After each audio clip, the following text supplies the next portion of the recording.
Olá pessoal, vamos dar continuidade à leitura do livro Observações Matinais. Hoje tem uma crônica que se chama Poesia e Vida com Parâmetros, que vai falar sobre o belo, é interessante, e uma reflexão sobre a importância da beleza na nossa vida. Meu nome é Jussara Gontoff, eu estou lendo uma crônica por dia desse livro da professora Lúcia Helena Galvão, que é filósofa, poetisa, escritora, tem dado uma contribuição muito grande no Brasil e no exterior através das suas reflexões, das suas palestras, da sua forma de viver. Para quem não conhece a professora Lúcia Helena Galvão, dá um Google no nome dela, tem muita coisa boa para se ouvir. E ela é filósofa voluntária de uma instituição da qual eu também sou aluna, que é Nova Acrópole. Ela da Nova Acrópole Brasil, há praticamente 34 anos. Nova Acrópole é uma escola de filosofia à maneira clássica, ou seja, estudamos muitas coisas, religiões comparadas, a história do Oriente, do Ocidente, e aprendemos na prática como vivenciar valores, virtudes, fazer essa busca pela sabedoria, nos tornarmos seres humanos melhores, dando nosso recado. Bem sucintamente, tá bem? Quem quiser conhecer mais Nova Acrópole também recomendo, tem muita coisa no YouTube, Nova Acrópole Brasil, Portugal, diversos países, são 60 países, mais de 300 sedes no mundo. Vamos começar então? Vamos lá. Poesia e vida com parâmetros. Num desses dias, surpreendi-me com uma reportagem da revista Veja, edição 2257, na qual o poeta, tradutor e jornalista brasileiro Nelson Ascher, num artigo intitulado Cadáver no Meio do Caminho, falava sobre a imposição de um modelo na arte até os dias de hoje, a partir do que se fez na Semana de Arte Moderna de 1922, o que já se encontra totalmente fora do tempo. Já o era, segundo ele, no seu próprio tempo, e que gerou uma camisa de força para as artes em geral, inclusive a poesia, a qual, 90 anos depois, merece libertar-se. Foi realmente muito bom ler isso. E lamento não ter como chegar ao jornalista em questão para parabenizá-lo pela lucidez. Infelizmente, constato, no entanto, que a citada visão ainda é uma voz isolada e que a camisa de força de que falei ainda é o uniforme exigido no meio poético. Há poucos dias, quando ministrei a palestra A Beleza segundo Roger Scruton, citava um exemplo deste filósofo inglês no seu livro Beleza, editora Guerra e Paz, Lisboa, 2009, que me pareceu muito pertinente. Ele argumentava que a arte moderna, pela sua absoluta falta de parâmetros e regras, assemelha-se a uma piada. Para retomar o argumento em seguida, lembrando que mesmo as piadas têm regras, têm fins, devem fazer rir, e meios, não devem apelar para a morbidez, serem ofensivas, etc. Cita o autor uma biografia de Mao Tse-tung, em que se relata que o futuro ditador, jovem à época, havia rido às gargalhadas ao ver um equilibrista de circo cair do seu trapézio e morrer, estatelado no chão. Scruton conclui convidando o leitor a pensar num mundo onde as piadas fossem dessa natureza. É certo, a arte, as piadas, tudo se insere nos protocolos da vida que tem parâmetros. A título de exemplos, vamos trabalhar com uma imagem que peca por falta de originalidade, mas que compensa por servir bem a ideia que queremos transmitir. A da vida como um deslocamento, uma viagem de automóvel. O que há de conhecer para empreender uma viagem como esta? Há que saber que existe uma estrada e a forma segura de transitar é através dela. Desviar muito da mesma pode levar a um desastre de proporções fatais. É preciso conhecer o nosso veículo e também saber manejá-lo. Um bom curso de habilitação ensinará sobre o que é e como manejar o câmbio, o acelerador, a embalagem, etc., além de um pouco de mecânica básica e uso de combustíveis adequados. Há um destino para que a viagem mantenha um bom ritmo e chegue a bom tempo. Há que conhecer, ainda que apenas como ideia, o que é destino, qual é o destino e querer de realmente chegar a ele. Esses parâmetros de tão óbvios e lógicos prescindem de explicações e impõem-se por si só ao bom senso. São exatamente os parâmetros da vida que trabalha com as mesmas premissas. Há uma estrada, ou Dharma, segundo o conceito da filosofia oriental. Ela é o caminho de menor resistência que leva todos os seres ao aperfeiçoamento e realização que lhes corresponde. Hoje, sabemos que até os elementos da tabela periódica seguem um processo de transformação em direção a estruturas mais complexas e completas. Os desvios desta estrada vão levar à dor e ao desgaste, num processo de desvio / causa e dor / consequência, segundo a também conhecida lei do karma, causa e efeito. O nosso veículo, personalidade, possui estruturas mentais, emocionais, energéticas e físicas, cada qual com funcionamento próprio, que deve ser conhecido para que possamos manejá-lo e conduzi-lo adequadamente na direção das nossas metas. Inclusive, o combustível adequado a cada um dos planos é algo passível de ser aprendido. Devemos conhecer, além das nossas metas individuais, a meta humana por excelência, a sabedoria. Como exercício pleno dos atributos da nossa condição humana, enamoramo-nos dela como ideal e queremos realmente caminhar nesta direção. A posse desses parâmetros básicos posiciona-nos de forma sensata e lógica dentro da vida. Identificados, orientados, motivados. São elementos de trabalho essenciais, mas que, curiosamente, não se transmitem através da educação do nosso tempo. Vemos a humanidade um pouco perplexa diante das portas da vida, sem nenhuma noção do que há adiante. O curioso é que essa situação nem sempre é percebida conscientemente e contestada, mas muitas vezes ignorada e aceite com conformismo.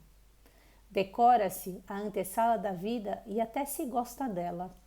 Nasce a cultura da antessala, a arte da antessala, a poesia da antessala.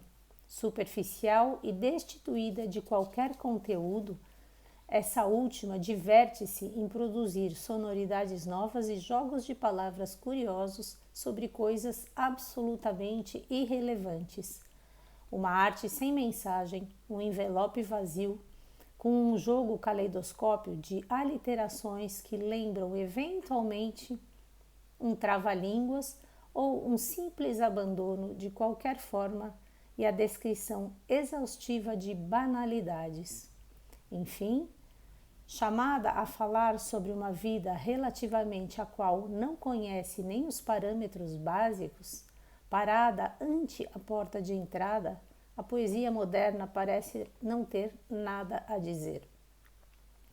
Face a um público que pensa ter e realmente deve ter algo a ouvir, ela parece estranha e inútil. Abre-se um abismo. Quem hoje compra um livro de poesias? Arrisco-me a dizer que a expressão não gosto de hoje talvez se aplique mais à poesia do que a qualquer outra modalidade de arte. Essa esta que já inspirou povos e gerações inteiras com obras do porte de um Mahabharata, uma Ilíada e uma Eneida, coloca-se cada vez mais à parte da sociedade sem nada a comunicar-lhe ou inspirar. Concluo com uma pequena reflexão de outra obra clássica, o Dhammapada budista, que talvez tenha algo a dizer-nos sobre esse triste impasse em que se encontra a poesia nos nossos dias. Mais do que 1000 palavras sem sentido, vale uma só palavra sensata capaz de trazer paz àquele que a ouve. Diria que não apenas paz, mas um momento de fuga à banalidade, de reflexão e aprofundamento que nos permita colocarmos-nos mais conscientemente perante os parâmetros da vida. Contrariando a famosa máxima de Théophile Gautier, da arte pela arte, diria que devemos recuperar a arte pelo homem, se queremos que os homens, e não apenas os críticos de arte, voltem a interessar-se por ela. A arte que constrói homens e faz história, como já tivemos no Renascimento e tantas outras famosas e até hoje inspiradoras ocasiões no passado humano. Tem muita coisa aqui nesse texto. Vamos começar um pouquinho falando sobre ele. Bom, primeira coisa, tem várias citações aqui, né, que eu quero recomendar depois que vocês possam estar ouvindo essa palestra que ela cita aqui no YouTube, que é A Beleza Segundo Roger Scruton. Basta colocar esse nome, A Beleza Segundo Roger Scruton. Scruton é S-C-R-U-T-O-N. E aí Lúcia Helena Galvão, porque vocês vão encontrar outras coisas que não a palestra dela. É uma bela palestra, onde ela explica muito do que ela está falando aqui, que eu vou falar já já. Depois, aqui tem algumas outras referências interessantes, que vale procurar também, que são grandes obras de arte, meio que obrigatórias, entre aspas, né? Para pessoas que queiram se aprofundar, né, nessa busca pela sabedoria, e aí ler os clássicos é fundamental. Então aqui está citado Mahabharata, Ilíada, Eneida e que mais? Acho que é isso, como obra citada. E aí vamos começar a falar um pouquinho desse texto, né? O título é Poesia e Vida com Parâmetros. O que estamos falando aqui, na verdade, não é sobre poesia, né? Mas sobre vida. Que momento vivemos hoje, onde a beleza é descartada. E aí ela vai citar aqui uma frase importante, eu vou começar por ela, que diz que é a arte pela arte. E há que se entender isso, né? Eu fui buscar um pouquinho, né, da onde que esse Théophile Gautier, que é um escritor francês, disse isso e por quê? Porque a professora cita aqui, já começando a falar um pouco mais, né, sobre substituir a arte pela arte, da arte pelo homem. Então, o que estamos falando aqui, né? Chegou um momento, né, que a arte, só para contextualizar essa frase da arte pela arte, para que se entenda um pouquinho do que está falando, teve um momento que a arte ela foi usada com escrúpulos específicos para, por exemplo, influenciar pessoas dentro de uma ideologia, por exemplo, na União Soviética. E aí surge esse homem, né, o Théophile Gautier, que em 1800 e pouco, se eu não me engano, 1850, ele vai falar que a arte ela tem um compromisso apenas com ela mesma e nada mais, então ela não deve ser usada, por exemplo, para fazer, através dela, tentar manipular as pessoas. Mas isso não significa, né, que a arte ela não tem uma mensagem nela mesma, né? E qual seria a mensagem própria da arte, né? E qual seria essa mensagem própria da vida, né? Talvez seja um pouquinho difícil, mas já vai dar para entender melhor do que ela está falando, né? A arte ela traz esse belo, ela traz aquilo que existe na natureza, na harmonia, a verdadeira arte, né?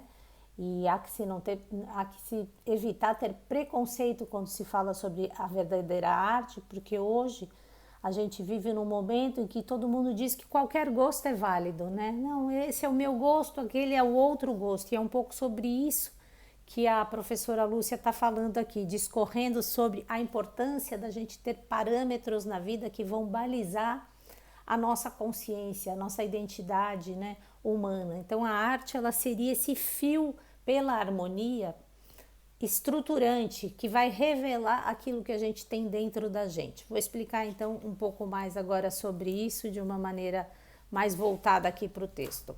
Então ela fala, por exemplo, né, ela começa citando que faz uma comparação bem interessante, que é existe um caminho na nossa vida a ser percorrida, né?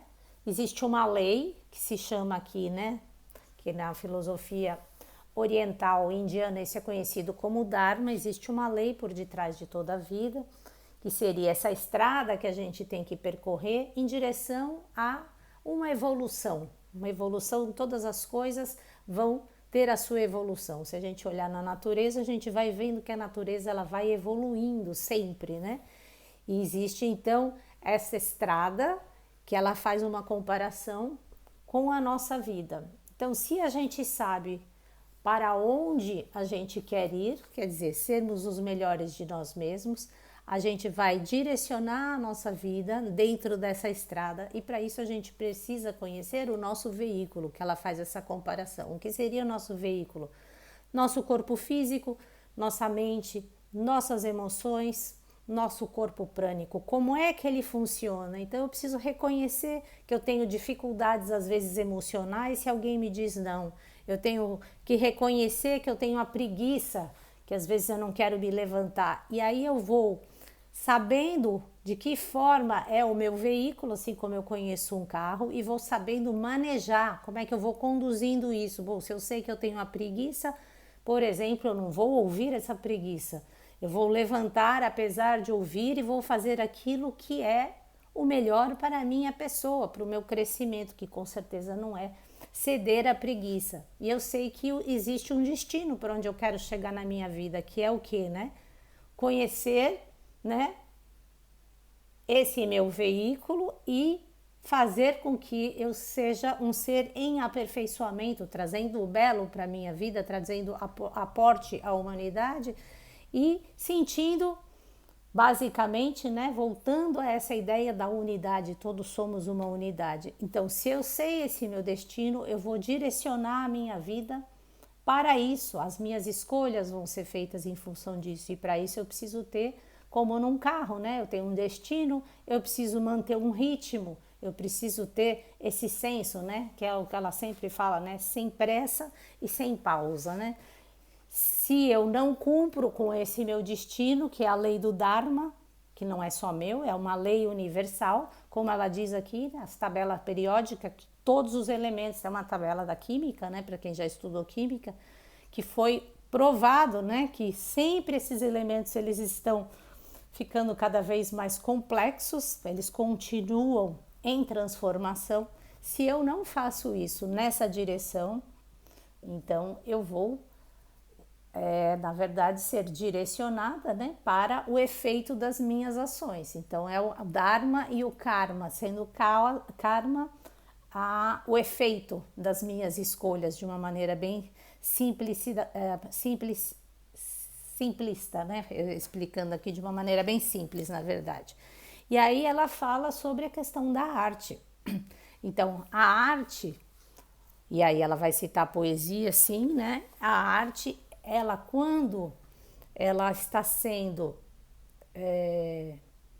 valorizada no sentido do belo, né? Quando a arte ela é verdadeira, ela é bela, ela é sublime, a gente pode ver algumas obras de arte, tanto em poesia, como a gente pode ver também na pintura, né? Uma Mona Lisa, várias outras obras, né? De Leonardo da Vinci, Michelangelo, os clássicos principalmente, a gente fica extasiado perante essas obras, né? E o que acontece? Ela fala, e o Roger Scruton, desculpa, também vai falar sobre isso. Por que ela é tão bela, né? Porque ela traz o distinto, né, as diversas cores, a composição da paisagem, ela traz a harmonia. E com isso, ela nos posiciona enquanto seres humanos, né, a trazer isso para a nossa vida, né? E a harmonia, de alguma maneira, ela vai nos trazer esse sentido aqui, né, de lucidez dentro da vida, né, de saber andar pela vida de uma maneira não superficial e destituída aqui de qualquer conteúdo, mas justamente trazendo essa tonalidade que a gente pode trazer frente à existência. Desculpa.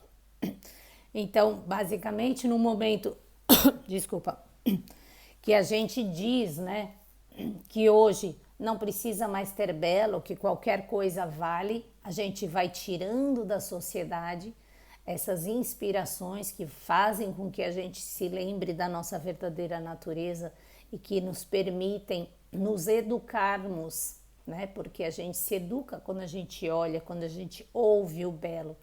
E hoje existe uma cultura de mostrar o irrelevante, a banalidade, de se falar de banalidades. Dificilmente quando as pessoas conversam, elas conversam de coisas que trazem o belo, que inspiram. E isso é muito perigoso porque vai colocando a nossa consciência num patamar muito baixo. E aí ela cita uma frase maravilhosa do Dhammapada budista, que é: mais do que 1000 palavras sem sentido, vale uma palavra sensata capaz de trazer paz àquele que ouve. Então, a beleza, ela não é relativa. Qualquer um pode achar qualquer coisa, né? A beleza, ela vale por si mesma. A beleza, ela tem uma finalidade por trás dela, que é fazer com que o ser humano realmente se conecte a isso tudo que é belo, né? Que é essa natureza que está em conformidade com a divindade, vamos dizer, com o mais belo, que se afina, né? Com a beleza atemporal, que não é de um momento.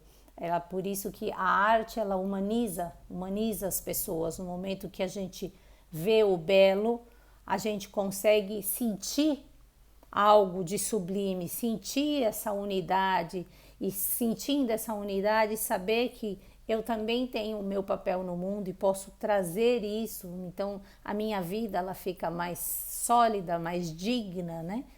E basicamente é isso, né, que eu queria expressar. Quero realmente recomendar que vocês possam ouvir, ler essas obras citadas, né, coloquem nas suas agendas, e que a gente possa realmente estar pensando nessa questão da beleza na nossa vida. Como é que eu, como ser humano, me diferencio através dessa busca à sabedoria, a colocar amor na minha vida, né?